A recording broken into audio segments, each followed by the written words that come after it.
अस्सलाम वालेकुम नाज़रीन, आप देख रहे हैं एक बात और मैं हूं मिस वासिल और आप सबको अपने डिजिटल प्लेटफॉर्म पे खुशामदीद कहती हूँ।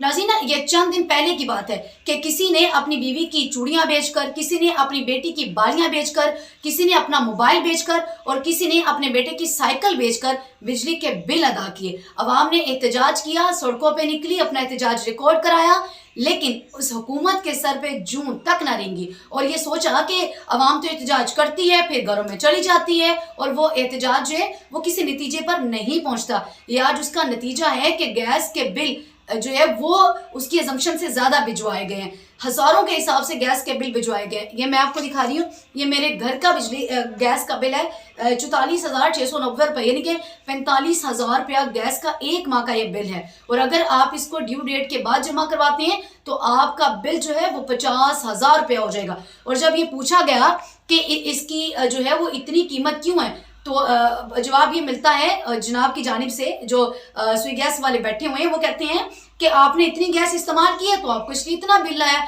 अब ये बताएं कि गैस में ये घरेलू जो है वो सार्फिन के लिए आपने 50,000 रुपया गैस का बिल भिजवाया, कहीं पे कोई जस्टिफाई है? बिल्कुल भी नहीं है।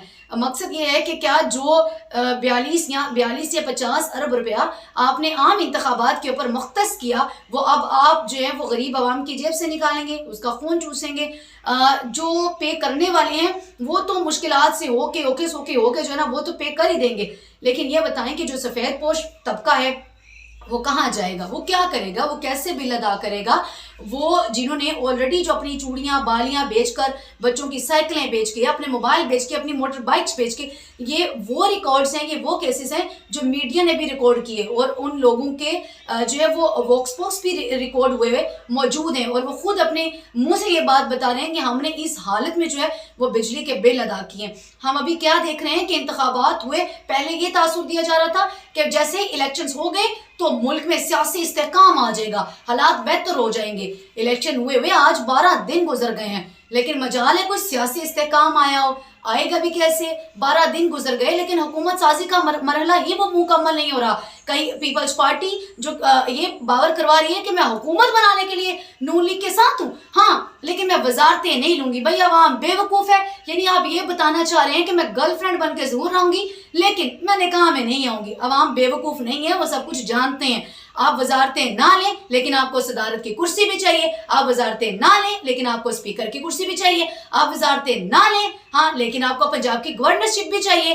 किस तरह की जो है वो पॉलिसीज हैं, अवाम को बहुत अच्छे से ये सारी पॉलिसीज आपकी तब भी समझ आ रही थी, अब भी समझ आ रही है। लेकिन इस सारे मराहिल में जहां तक ये तासुर दिया जा रहा था, ये एक उम्मीद जाहिर की जा रही थी कि इंतखाबात हो जाएंगे तो कहीं ना कहीं पे आपकी दुखती रग के ऊपर हाथ रखा जाएगा और उसके बाद आपकी मुश्किलात कम हो जाएंगी। इंतखाबात हुए, दिन गुजर गए, लेकिन अवाम जो पहला बिल आपने भिजवाया, जो ये जाने वाली निगरान सेटअप है, इस निगरान सेटअप ने जाते जाते जो जुल्म अवाम के साथ किया है, अवाम लोग आपके चेहरे देखना भी पसंद नहीं करते।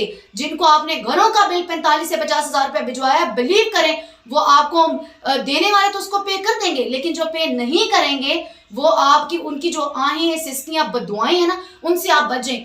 आप ये देखें कि ये आपकी कारकर्दगी का मुंह बोलता सबूत ही है कि अगर इतनी अच्छी होती तो आपको मैंडेट चोरी करके मनसब पे ना बिठाया जाता। आप में इतनी काबिलियत होती तो आप अपने वोट की सर पे जो है ना वो इक़्तिदार संभालते।